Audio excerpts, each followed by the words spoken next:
এই লুকটা দেখে তোমাদের কি মনে হচ্ছে? নিশ্চয়ই কোনো মেকআপ আর্টিস্ট করে দিয়েছে, কিন্তু না, আমার বান্ধবী পল্লবী এই সাজটা সাজিয়েছিল। গিয়ে দেখি মহারানী আমার আয়লানা পরে বাসন মাজছে, মানে ভাবা যায়। তারপর কি আর, আমি শুয়ে পড়লাম মানে মেকআপ করতে। সত্যি কথা বলতে আমার তেমন এক্সপেকটেশনস ছিল না, কারণ হচ্ছে রাখা উচিত না, যেহেতু প্রফেশনাল মেকআপ আর্টিস্ট না। বাট আমি যেটা ভেবেছিলাম তার থেকে অনেক অনেক বেশি সুন্দর সাজিয়েছে বান্ধবী।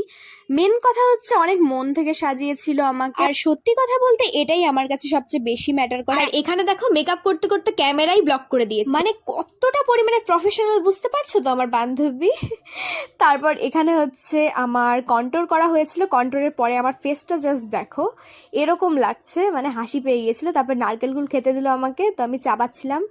তারপর এখানে দেখো মানে এতটাই প্রফেশনাল যে ঠোঁটের উপরই ফাউন্ডেশন লাগিয়ে দিয়েছে, তারপর একটু ঝাড়ু মেরে দিল মুখের মধ্যে। তারপর আমার সিঙ্গারার মতো নাকটা চোখা হয়ে গেছে, তাই আমি খুবই এক্সাইটেড। মেকআপ একদম ডান। আমাকে কেমন লাগছে কমেন্টে জানাও।